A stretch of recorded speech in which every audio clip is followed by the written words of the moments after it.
Trocha Abierta. Bienvenidos a todos los que me están sintonizando en el día de hoy. Y bueno, de antemano le vamos a desear que pasen unas felices Pascuas, que mucha armonía y que Dios los bendiga, con salud sobre todo, que le traigan muchos regalitos.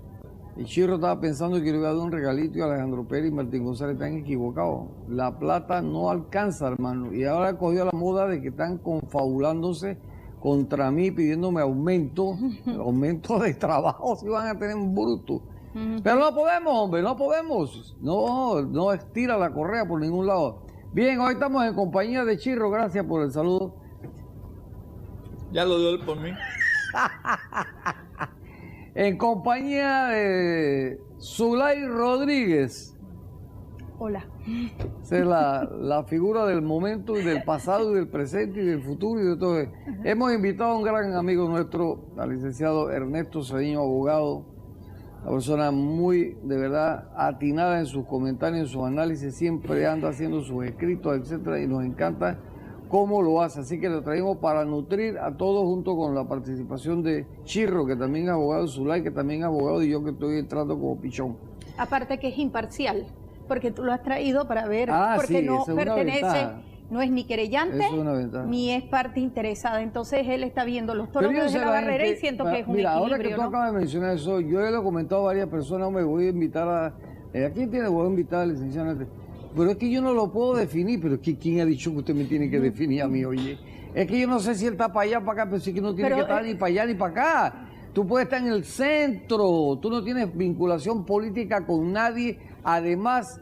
Él no es relacionista público de ningún grupo, ni nosotros tampoco. No, y ¿sabes qué es lo Por que me el amor gusta de Dios. del licenciado Ernesto Cedeño? Que cuando algo es malo en el gobierno pasado lo criticó, dice. y si ahora en el gobierno también es malo, también lo dice. Entonces siento que es una opinión bastante imparcial, Así muy mismo equilibrada, es una persona muy preparada académicamente, y yo cuando tú me dijiste, yo te dije, perfecto. ¿Por qué? Porque siento que cuando uno es querellante o uno es parte interesada o defensa, uno va a tirar siempre por el lado del que más te conviene. Oye, y yo entiendo, pero el licenciado aquí no es abogado de ninguna de las pero partes. claro, Quiero decirte una cosa que es muy valiente también, ¿ves? Sí. Porque denunciar a toda esa caterva de diputados hoy que recibieron plata nuestra de nuestros impuestos y no han rendido cuenta. No, ni la van a rendir por lo que veo. No la van a rendir. No la van a rendir. No. Pero bueno, No lo van a aparte de que el tema es obviamente el juicio al expresidente Ricardo Que hoy se va a transmitir, ¿no? A las 3 de la tarde. Queríamos darle, y que aprovechamos que está aquí Ernesto, darles el toque final de lo que tratamos aquí con Norma González, que es los señalamientos, porque es que aquí nadie está acusando. Lo que ha dicho Norma y ha dicho Zulay, investiguen, averigüen, métanse al registro público donde quieran, pero amerita una investigación. Por ahí supe de alguien que quiso congraciarse con el presidente y le mandó un chat diciéndole, oye, ¿te diste cuenta que el hermano tuyo está metido en esto? Entonces el presidente dice que le contestó, oye, tú estás desconfiando de mí, o sea, yo creo que ni el Papa Francisco contestaría de esa manera. Y él para congraciarse, pues entonces él dijo, no, esa es en Trocha Abierta. Sí, por supuesto, aquí en Trocha Abierta. Pero bueno. Bueno, mira, yo antes de que el licenciado nos responda a las interrogantes legales, yo sí les quiero decir que Norma González fue la que puso en conocimiento a las autoridades del caso de cobranza del Istmo, que ahora resultaron todas estas bellezas. O sea, que ella puso la denuncia y esto se descubrió posteriormente. Pero, licenciado, mire, le voy a hacer un recuento de lo que pasó el viernes 18 de diciembre del 2015 en la Comisión de Credenciales. Empezamos a las 9:30. Llegaron y comenzaron a interrogar una serie de participantes, 24 participantes, la mayoría, licenciados, eran para hablar bien de los participantes. ¿Qué hicieron los diputados varelistas? trajeron su barra, trajeron buses, un grupo de mujeres para aplaudir, para hacer manifestaciones, que eso debe estar prohibido en una comisión que se considere seria, y comenzaban a decir, bravo, viva, yo voy a ella. Y yo decía, bueno, esto se volvió la tuna de calle arriba y de calle abajo, para que usted sepa. Trajeron más de 30 asesores de la Asamblea Legislativa y los pusieron enfrente a aplaudir. Licenciado, eso no se puede hacer porque esos son asesores que pertenecen a la Asamblea Nacional y ellos tienen que guardar su rol y su papel de que es asesorar a los diputados para los casos de lo que son los proyectos de ley. Posteriormente, cuando comienza el presidente de la Comisión de Credenciales, Jorge Iván Arrocha, hace pasar a todos los participantes. Y licenciado, yo le quiero preguntar, para mí esto es ilegal, pero usted me va a responder. ¿Qué hicieron? Comenzaron a leerle el artículo 389 del falso testimonio. Yo jamás había visto esto, porque cuando tú estás en una comisión como investigador, como fiscal, como juez, tú llamas a un testigo y tú le tienes que leer el 389, pero estos son participantes que decían, yo considero que son muy valientes, porque acuérdate que una vez que esos magistrados queden ahí, van a tomar represalia contra las personas que fueron a realizar las objeciones. Vino incluso Jorge Alberto Rosas, el diputado panameñista del circuito de Tolé, y le dijo, Norma González, como tú estás hablando de elementos narcotráficos, a ti se te tiene que poner el 389 y si no se te tiene que investigar por falso testimonio. O sea, ellos vinieron, toda la bancada varelista, solamente cuando Norma González participó. Después que Norma González dejó de participar, todos se fueron. Claro. Se fueron los asesores, bueno, se quedó como es lo que yo digo, la barra que ellos trajeron de calle arriba, calle abajo, y declararon entonces a las 3:30 lo que fue la sesión permanente. Incluso nosotros estábamos en broma, decíamos, ay, están bajando el aire acondicionado, lo suben porque eso son tácticas para que la gente se canse, los diputados se cansen, tú comienzas a sentir mucho calor y tú quieres apurar para que las sesiones se acaben lo antes posible. Incluso me dio hasta risa cuando la diputada Levy estaba haciéndole comentarios a la magistrada. Le digo magistrada porque ella trabajó mucho tiempo como juez de niñez y de familia en el órgano judicial. Le decía, por favor, dele la oportunidad a abogados jóvenes como yo, cuando todos nosotros sabemos que en la Corte Suprema de Justicia ella no aparece con la idoneidad. Y yo decía, bueno, volvieron y reiteraron. Pero esto de la comisión, esto que yo sentí, que estaban interpelando a los participantes, que le leyeron el 389, que les decían que los iban a investigar, que les iban a abrir una investigación penal, que lo hizo Jorge Alberto Rosa, prácticamente, ¿qué considera usted? ¿Esto es legal? ¿Esto anula el procedimiento? ¿Qué piensa? Porque para mí esto fue, yo decía, yo nunca había visto este tipo de actuaciones en una comisión de credenciales que se debe decir que es seria. Bueno, bendiciones Panamá, en Dios hay esperanza. Yo más que lo legal o ilegal, yo creo que es una determinación, si mi memoria no me es infiel, en lo que leí, que lo tomó la Junta Directiva de esa comisión. A mí me parece que es intimidatoria y para mí es incorrecto el que tú trates de establecer lo que sí el código dice. El código sí dice que si tú vas a establecer algún tipo de imputación, un cargo, tú en algún momento, si compareces ante un tribunal o una fiscalía, tú debes ratificar lo que tú estás diciendo bajo gravedad de juramento. No me parece que era el momento ni la oportunidad establecerlo en un proceso donde tú podías macular, manchar la escogencia o la sugerencia para recomendar de estas dos personas que me parece que cumple con las expectativas académicas. Digo mejor, si tú ves el Pacto por la Justicia, donde hubo una amplia participación de las personas que allí concurrieron, de los comisionados, donde se les preguntó, se les interrogó, y me parece que eso fortalecía la transparencia. Pero si tú vas a la asamblea, a la comisión de credenciales, donde tú solamente le das 10 minutos para que una persona tenga una oportunidad muy reducida para cuestionar, para preguntar, y si por otro lado tú estableces una táctica que para mí es intimidatoria, es decir, si tú te equivocas y le endosa algún grado de responsabilidad, tú puedes acudir a la justicia bajo pena, en este caso penal, entonces tú vas a intimidar. Si tú lo que tú querías era fortalecer el proceso de transparencia de los primeros magistrados de la presente administración, tú debiste haber eliminado eso. Es más, debiste haber ampliado el término, no hay ni un apuro, ampliar el término para que los panameños y panameñas pudieran presentar las objeciones. Mira, Las cuentas claras conservan la amistad. Entonces, genera suspicacia. El asunto de la intimidación que ha hablado el honorable, ¿qué persona se va a motivar a tratar de llevar un comentario que pudiera considerarse muy fuerte contra un candidato si en el día de mañana tú puedes ser víctima de un proceso por denuncia o por querella, si tú lo que tú querías era poner en conocimiento de la autoridad? La ley dice, la ley 38 del 2000, el Código Judicial, que si tú consideras como panameño o panameña que se ha perpetrado algún ilícito o irregularidad en la ley 38 del 2000, tu oportunidad jurídica y tu obligación es de ponerle en conocimiento a la autoridad correspondiente. Entonces, me parece a mí que el primer ente para conocer las inquietudes, conocimiento de supuestas irregularidades, era la comisión de credenciales. Mi opinión. Y no me parece fino lo que hizo la comisión de credenciales en restringir e intimidar. Mira, eso es la figura del denunciante que va y pone en conocimiento de la autoridad que según él se ha cometido un delito. En primer lugar, no se convierte ni se convierte en parte. Y dos, no está obligado a probar la verdad de su relato. Ahora bien, a estos señores, porque yo no tuve la oportunidad de escuchar toda la intervención, a los que comparecieron en la comisión de credenciales, a ellos le tomaron juramento.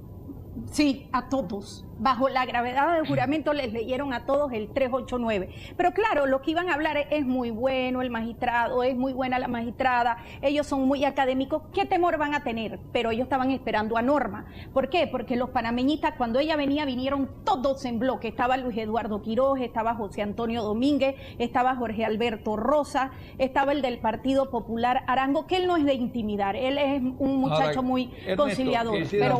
Pero todos comenzaron a cuestionarla y Jorge Alberto Rosa le decía, eso es un delito, estás hablando de elementos narcotráficos. Y yo me tuve que parar y yo le digo, esto es una simple participación, aquí no hay fiscal, aquí no hay juez, esto no se ha convertido en una subcomisión de jueces de garantía para investigar a un magistrado de la Corte. En todo caso, del denunciante, por ejemplo, que yo me acabo de referir, él no está obligado a declarar bajo la gravedad de ningún juramento y decir la verdad y tener responsabilidad. Eso es lo que dice la ley. Eso es lo que dice. Entonces, en mi opinión, jurídicamente, estas personas que hicieron eso en ese acto estaban intimidando. Además de intimidando, estaban extralimitando en sus funciones, porque la ley no te da la facultad de estar tomándole juramento a todo el mundo y decirle, oye, bajo la juramento, y te voy a meter preso. Te voy a decir una cosa, lo que ha explicado el licenciado Ernesto, lo que estás explicando tú, Solay,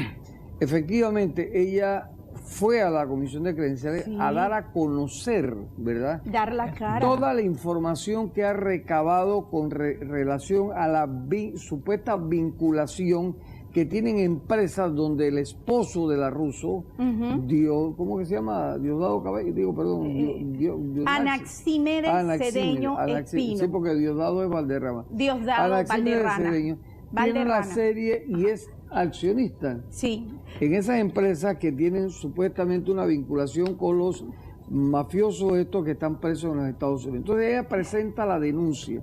Pero que se convierte esto, lógicamente, en un tribunal de inquisición contra ella. Y en un circo para aplastar y minimizar la denuncia que están haciendo, porque como ahora estamos en un periodo de que cualquiera persona que esté en contra de los intereses del barelismo, hay que aplastarla, utilizan a la Asamblea con uno de los instrumentos de persecución. Para este fin, exactamente. Mira, yo me puse ayer en el registro público y comencé a ver, dije, bueno, ¿cuáles son las sociedades de los Rosenthal? Los Rosenthal son como si fueran los Panamota aquí, son dueños de bancos, son dueños de hidroeléctricas, son dueños de zona libre, son dueños de prácticamente todo, pero están arrestados por narcotráfico y están arrestados por lavado de dinero. Y eso es lo que está denunciando la señora que vino aquí al programa, que fue aquí donde se dio la primicia, donde está en sociedades el hermano del presidente de la República, la vicepresidenta, Guillermo un familiar de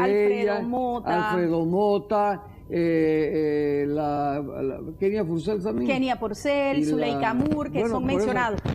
¿Qué le toca a las autoridades? Hombre, investiguen. Pero investiguen. Entonces se ponen a intimidar a Norma. Pero mira, cuando yo comencé a ver las sociedades, que son más de 500 y no me alcanzó el tiempo, porque Norma sacó, hasta cuando vino aquí eran 9.000, yo me di cuenta que Anaxime de Cedeño Espino, que se relaciona con todas estas sociedades donde están estos señores siendo investigados en los Estados Unidos por delito de lavado de dinero, es suscriptor. Y entonces van a Matilde Gómez y dice, no, esa es la práctica, eso no hay ningún problema, justificando esta acción. Y yo decía, ¿tú sabes lo que es diferente entre ser tenedores, ser suscriptor, ser agente residente, ser director? Trato de confundir, pero cuando yo fui a ver, el suscriptor tiene que ser accionista y es responsable como accionista de la constitución y creación de una sociedad.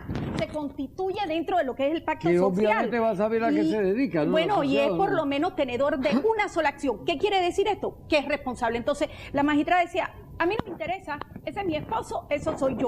Pero cuando yo le comencé a mencionar 8 sociedades de las cuales ella es parte, y dice, son familiares. Entonces, la palabra de ellos es bueno. Y sabes, Ernesto, pues cuando él comienza a hablar, el audio lo cortaron en la asamblea para que, bajo la gravedad de juramento que a él se lo pusieron, no señalara. Pero que él dijo, no soy accionista ni tenedor. Ayer en el registro público descubrimos que él es suscriptor. Vámonos a unos mensajes y regresamos inmediatamente. Ya regresamos con Trocha Abierta. Estamos de vuelta con Trocha Abierta. Regresamos entonces, tenemos también a Alejandro Pérez con nosotros. A don Alejandro Pérez Saldaña. Y que está pidiendo aumento de salario también. Dice que viene Navidad, me encontré con la esposa estaba comprando un celular, estaba comprando, ahí el pobre hasta que ya no le alcanzaba el bolsillo. Muy bien, déjame decirte. Bueno, pero tu esposa, pero tú estás diciendo que la cosa está dura, pero a tu esposa le gustan las cosas buenas. ¡Qué locura! Pero bueno. Pero es una muchacha muy simpática, se lo merece. No, yo quiero hablar una cosa antes. Primero que todo, yo quiero repudiar la forma en que el Ministerio Público está haciendo las cosas en la República de Panamá. Lo puntual es la intervención del fiscal auxiliar de la República, Marcelino Aguilar, en una controversia entre 2 diputadas. No, agresión de la diputada. Discúlpame, Alejandro, yo estoy como las mujeres que violaron. Pero que te violan, te cometen el delito y cuando tú vas a ver, comienza la gente a decir, no, porque tú provocaste esa violación. Yo no provoqué, a mí me agredieron, a mí se metieron a una oficina, me retuvieron. O sea, la agredida fui yo. Las vulgaridades las digo yo, no. Lo puntual, diputada. Eso a mí me... Es que el fiscal auxiliar de la República no tiene ninguna facultad. Absolutamente ninguna facultad para entrar en el conocimiento de ningún caso en el cual intervenga diputados de la República. Nosotros tenemos aquí el Código Procesal Penal, el artículo 487 dice, proceso contra los miembros de la Asamblea Nacional. 487 del Código Procesal Penal. Presentación de la denuncia o querella. Las denuncias o querellas que se promuevan contra un diputado serán presentadas ante la Secretaría General de la Corte Suprema de Justicia. Cuando se trata de causas penales que se hayan iniciado en una agencia del Ministerio Público, del órgano judicial o del Tribunal Electoral, en la Fiscalía Electoral o en la jurisdicción aduanera, el funcionario o el juez que conozca esta causa elevará al conocimiento del proceso en el estado en que se encuentre, en lo concerniente al diputado, al Pleno de la Corte Suprema de Justicia. Pero en español para que la gente comprenda. Lo dispuesto en el párrafo anterior también se aplicará en las causas policivas.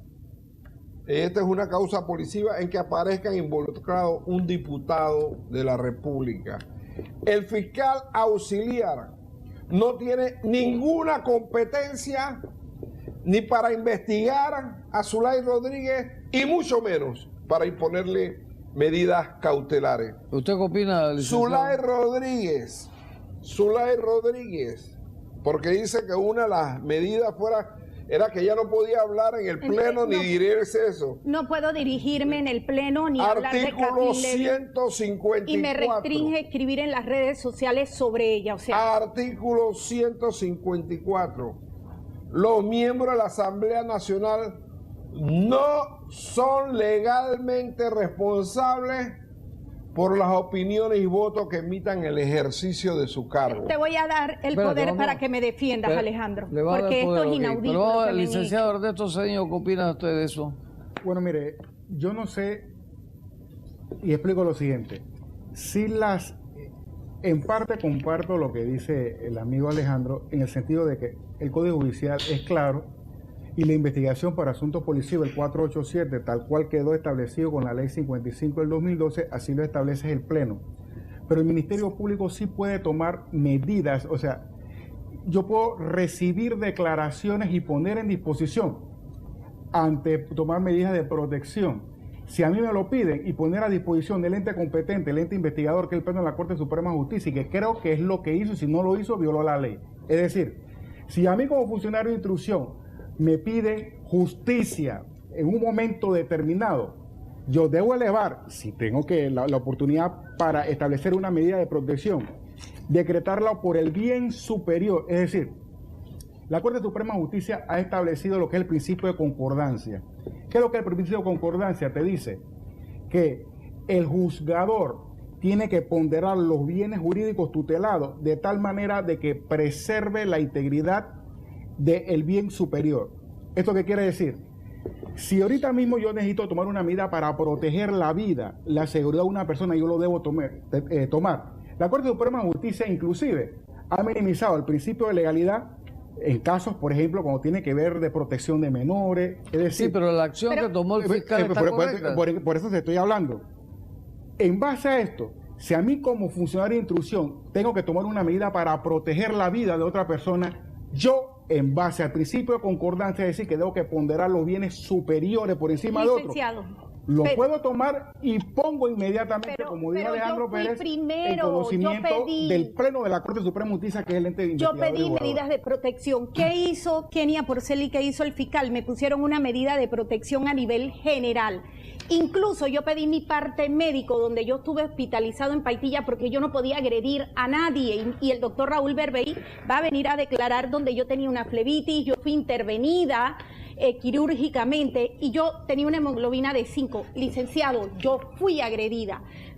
Agredida en el sentido de que me retuvieron ilegalmente, yo estaba enferma, yo estaba retenida, tuvo Jorge Iván Arrocha, un hombre de 240 libras, una muchachita de 26, yo pidiendo auxilio a la policía y nadie hacía nada. Licenciado, ¿por qué a mí me ponen una medida de protección general? Nada más que me protegiera y que todavía la policía no, pero a ella cuando va, le ponen una medida de que yo no puedo hablar en el pleno. O sea, esa es otra cosa, son dos cosas diferentes. Eso son dos cosas.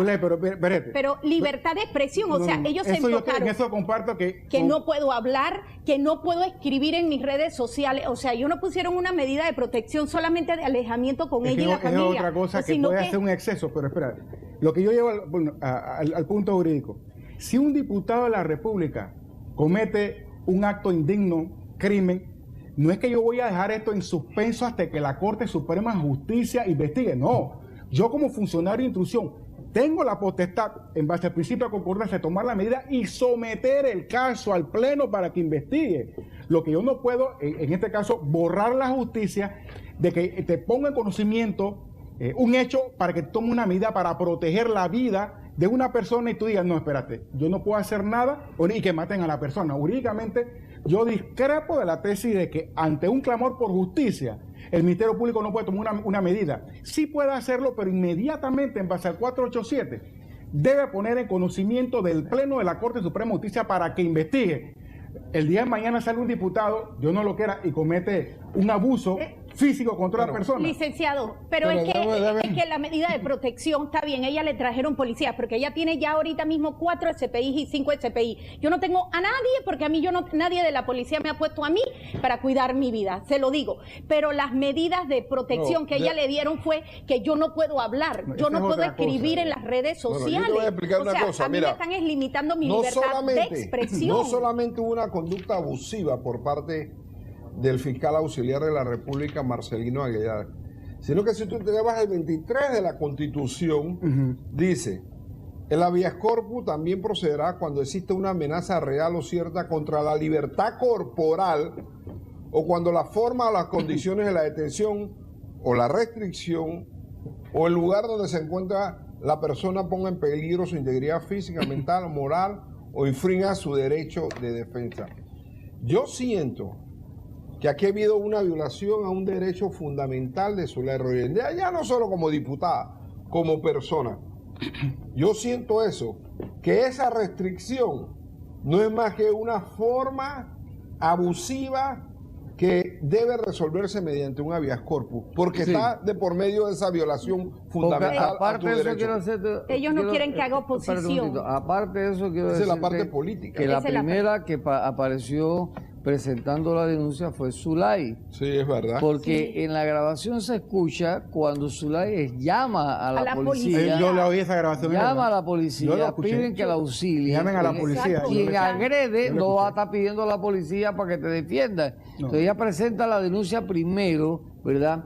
Y lo que siento es que se han ido al extremo porque hay una realidad. No se han ido al extremo, la quieren acallar. Mira, hay una realidad. En este momento, en la Asamblea Legislativa, no hay ni de Cambio Democrático ni del PRD una sola voz de oposición en firme. No existe. La única oposición que está es Zulay. Y en la encuesta que dijimos que salió, ¿verdad? ¿Quiénes aparecen haciendo oposición?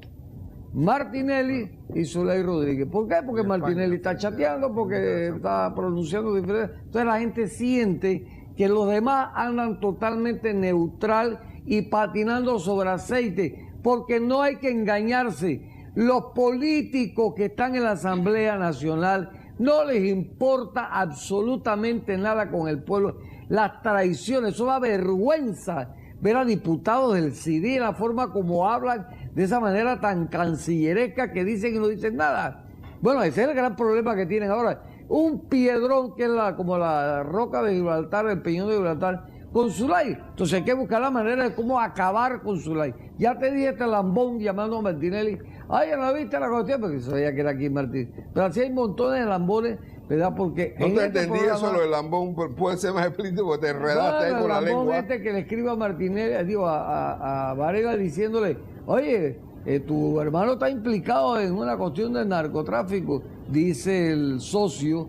Dice, sí, ese fue de trocha abierta. Hay que cerrarlo. Eso. Ernesto, en el caso ese de excepción que estás planteando tú del Ministerio Público, como toda excepción es una cosa especial de hecho y circunstancial, cosa que no existió en este caso de Zulay.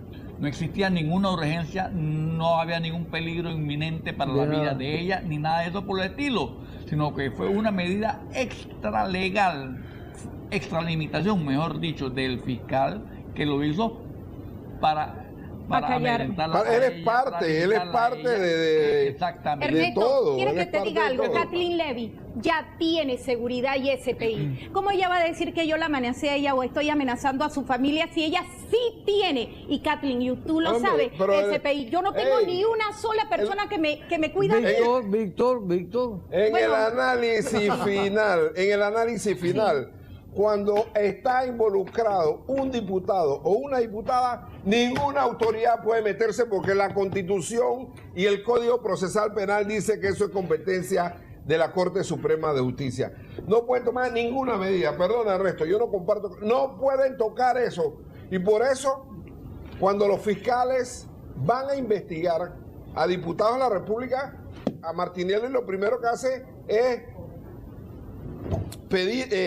inhibirse del conocimiento y pasar el expediente más arriba. Eso es lo que hacen. A mí me gustaría pero además de eso, espérate.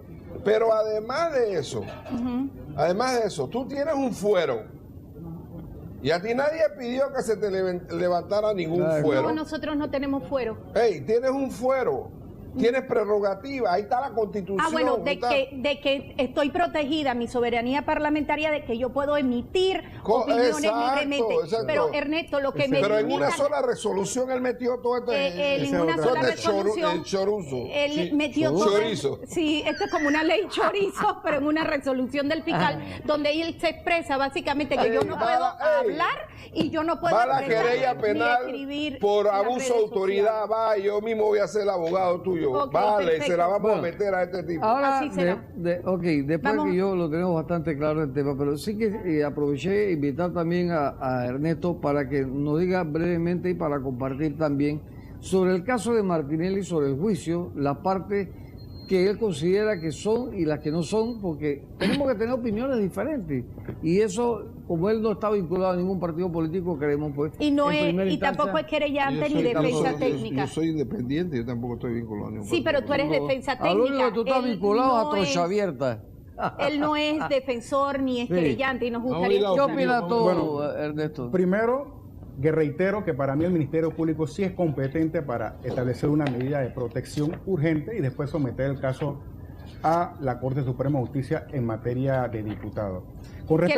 Qué lástima que a mí no me la aplicaron, pero ella sí se la aplicaron a favor. Y eso de que se restringió la libertad de opinión, eso vulnera el artículo 37 de la Constitución, una medida de protección debe circunscribirse a limitar la expresión de un diputado. Máxime que se compadece el artículo 37 de la Constitución que permite, y la Convención Americana de Derechos Humanos, el artículo 13 que permite la libertad de expresión, Claro. y puede haber consecuencias ulteriores por calumnia e injuria, pero ¿cómo me voy a una medida de protección defender si no puedo y tú no hablar? puedes hablar en nada. A mí sí me parece un exceso en ese punto, en el evento de que eso hubiese circunscrito o contenido. Lo hago con Martinelli. Bien, hoy hay una audiencia sustentada en el artículo 128 de la Constitución, pero corrijo, 128 del Código Procesal Penal, que te habla que el sistema penal acusatorio permite las audiencias orales. Y como quiera de que conforme al artículo 158, el sistema procesal penal permite, cuando se trata de investigaciones a un diputado, aplicar el tenor garantista, habiéndosele decretado en rebeldía, habiéndosele declarado en rebeldía, y como quiera que el artículo 158 del Código Procesal Penal dice que una vez declarado en rebeldía puede proceder lo que es la orden de detención preventiva, y como quiera que el juez de garantía, Jerónimo Mejía, a mi juicio, manejó bien el proceso, a diferencia de algunas debilidades que yo vi en el proceso de investigación del magistrado Jarredía, por aquello de que se le acusa y no se le imputa cargo. Yo soy de la tesis que en el proceso procesal penal se le debe imputar cargo y luego establecer la acusación, palabras menos lo que vimos en la Asamblea Nacional de Diputados, en donde honró ese principio. En la audiencia que llevó a cabo el juez de garantía, se decretó la rebeldía producto de una declaración de la secretaria que manifestó que había sido notificado. Y habiéndose declarado debidamente Ricardo Martinelli, habiéndose declarado en rebeldía, y como quiera de que la Corte Suprema de Justicia es el juez natural para juzgar a un diputado, es por eso que la audiencia se va a celebrar en el día de hoy, para ver la posibilidad de ordenar la detención preventiva o no de Ricardo Martinelli. Ese es el insight Ernesto, del proceso. Mira, yo te voy a preguntar como juez de garantía porque sí quiero que me absuelvas algunas dudas. Nosotros imputamos, después fuimos con la acusación para nosotros señalarle cuáles eran los hechos por los cuales nosotros estábamos, vamos a decir, llamando a Moncada Luna dentro de una investigación.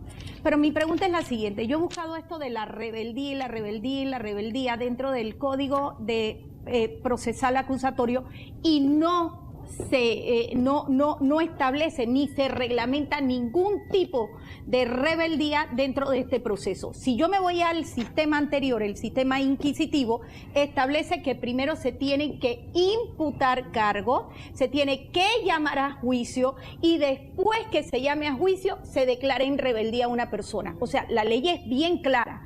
Si no hay una ley, perdón, no hay una reglamentación o un procedimiento que declare en rebeldía en el sistema penal acusatorio, porque no lo hay, leí, busqué, ¿por qué entonces, en este caso, el magistrado fiscal Harry Díaz no imputó cargos no acusó, no le ha señalado a Ricardo Martinelli cuáles son los hechos y declara en rebeldía sin haber hecho esta imputación o esta formulación de cargos primero. ¿Por qué? Si el código actual, como está redactado, establece que solamente se declara en rebeldía una vez que se le formulan cargos a una persona a través de un auto de llamamiento a juicio. Eso yo decía, yo no veo aquí, incluso escuché a Miguel Antonio Bernal, a quien respeto mucho, es constitucionalista, y dijo, esto es totalmente ilegal, eso no se podía hacer. Había que imputarle el cargo y posteriormente entonces ver cómo nosotros lo declarábamos reo rebelde y traerlo. Es más, dice Miguel Antonio,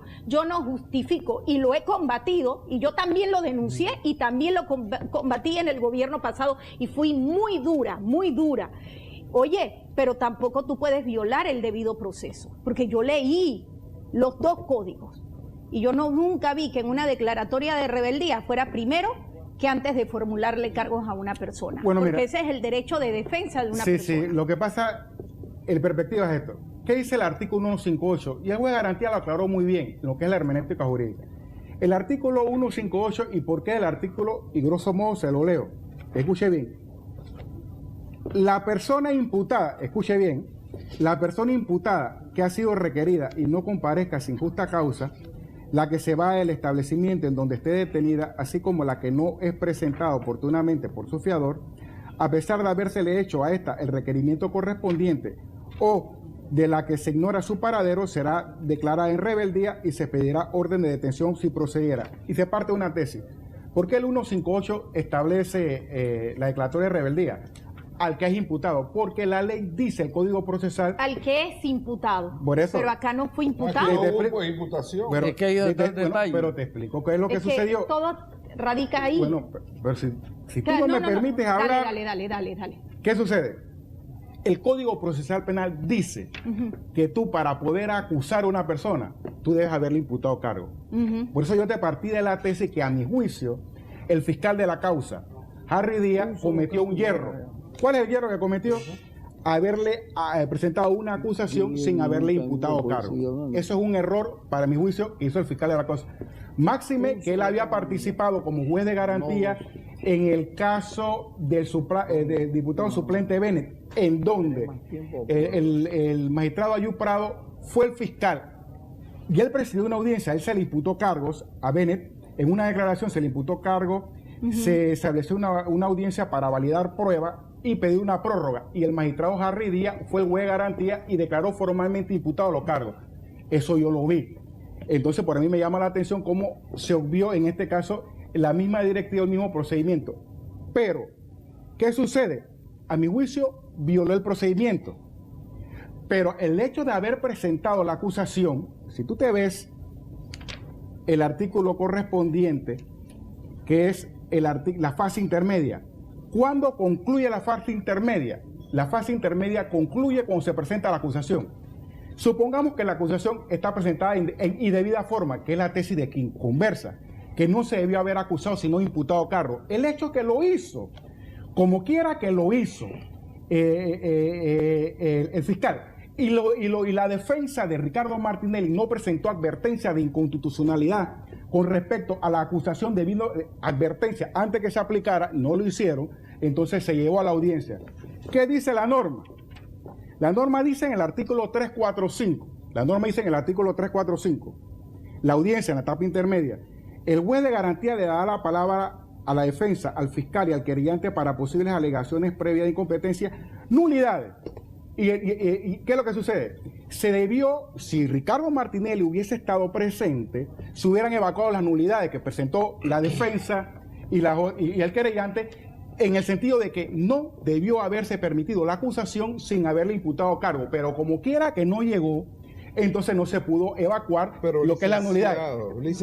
Termino diciendo... ¿Cómo va a llegar una persona que no le han formulado cargos?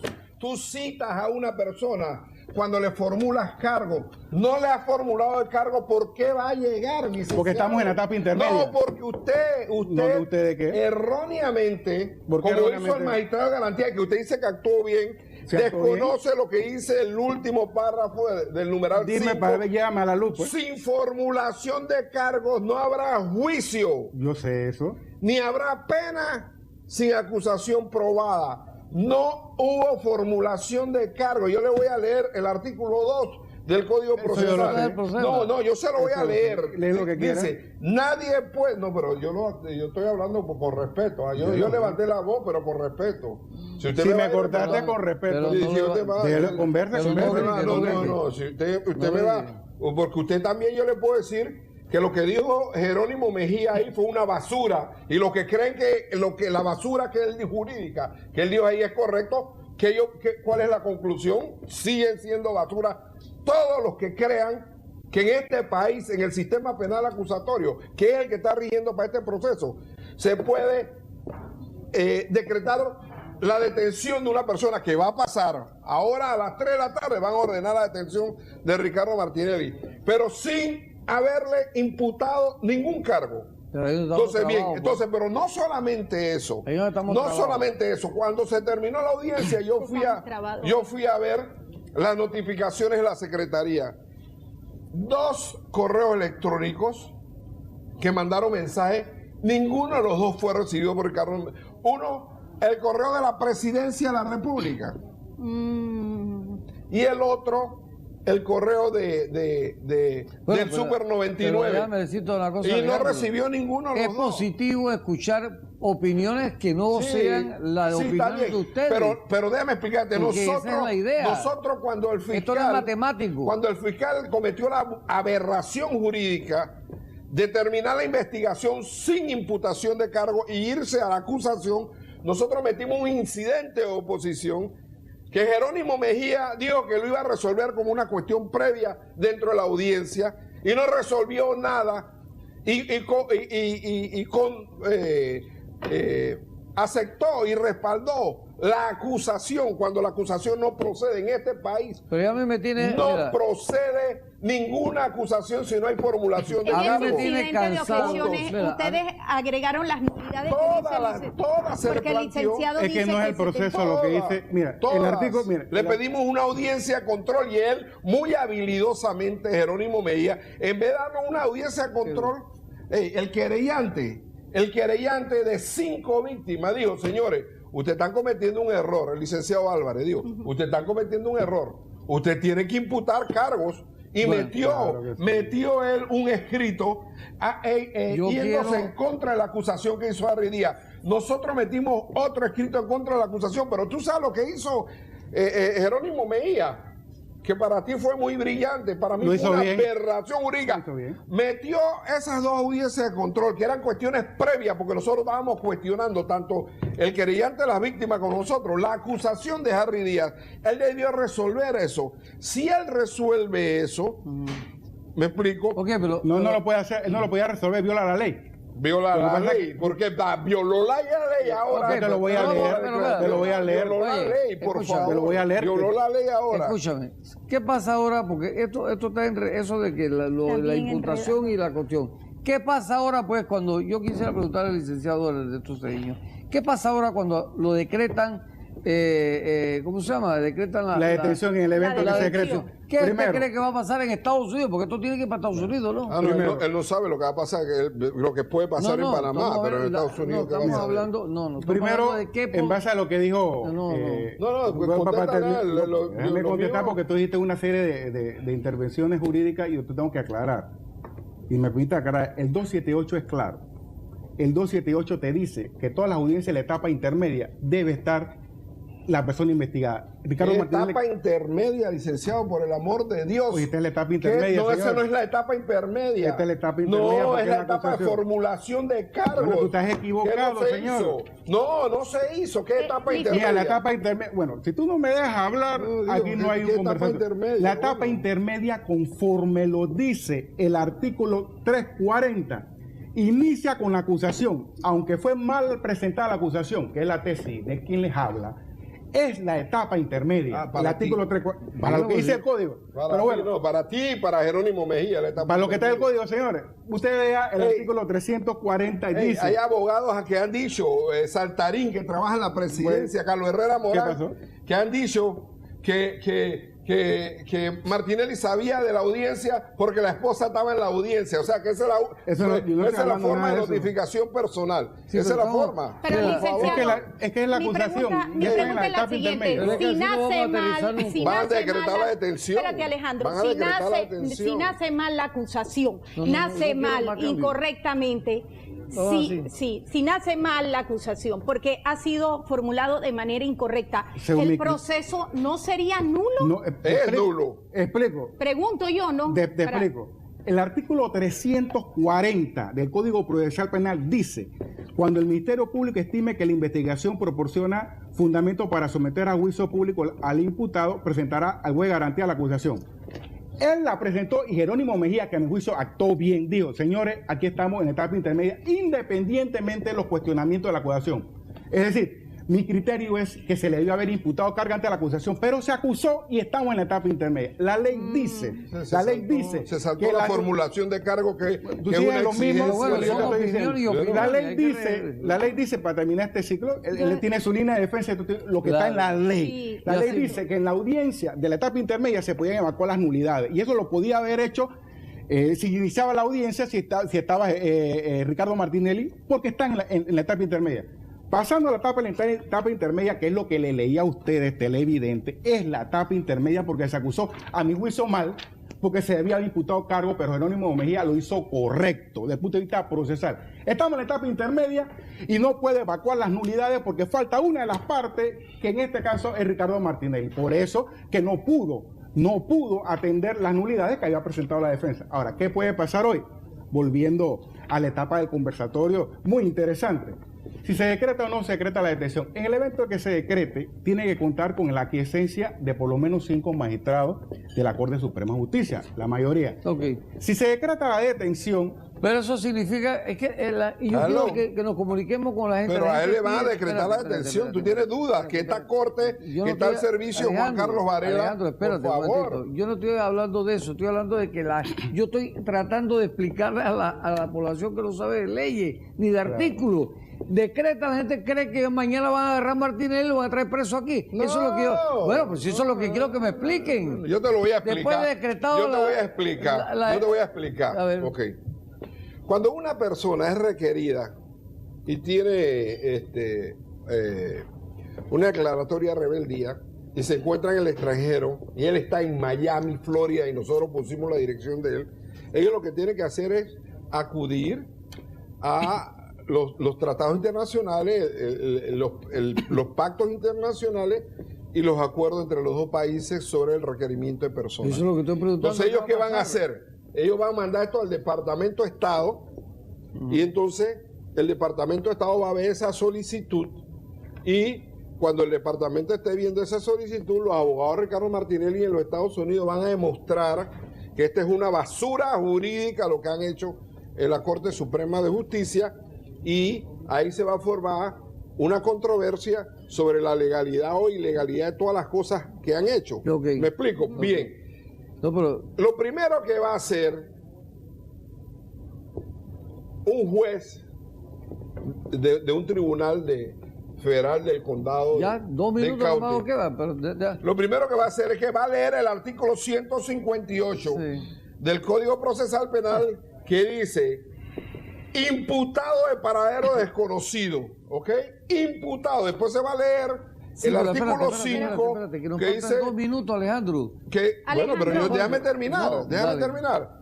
El 5, que sin imputación no hay acusación. Y entonces se va a dar cuenta que en Panamá somos un país. ¿Sabes cómo yo lo veo? Yo vi el caso Fotoquina. Fueron 2, 3 años que los jueces nadie resolvía y pasaba lo mismo, que no se lograba notificar a las personas. ¿Qué hice yo? Yo me fui al Ministerio de Relaciones Exteriores, yo solicité un exhorto y yo entonces pedí la notificación. ¿Eso lo hizo el Ministerio Público? No, no lo ha hecho. Entonces, Alejandro. Y usted ya para concluir, usted diga, licenciado. Para concluir, ¿qué piensa usted con la petición de traer a Martinelli? Mire, yo nada más pregunto, porque esto no yo te digo desde el punto de vista procesal,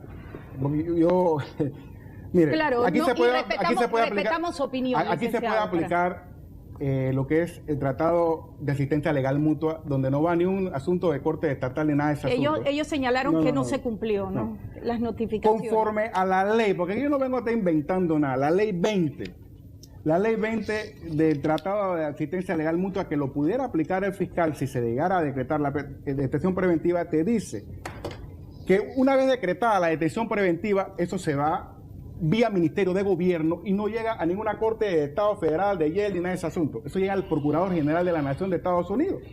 Eso te lo dice el artículo 4. El artículo 4 dice que para Estados Unidos el ente competente que va a tramitar la solicitud se llama la Procuraduría General de la Nación de Estados Unidos, quien delega. O sea que eso no va ni una corte de Yale, o de Miami o condado. Lo que sí, en este caso, no debe perder perspectiva, no es que Ricardo Martinelli lo van a traer con grillete ni nada de estas cosas. Él podría oponerse al envío alegando situaciones de naturaleza política, y eso tendría que verlo, analizar Estados Unidos.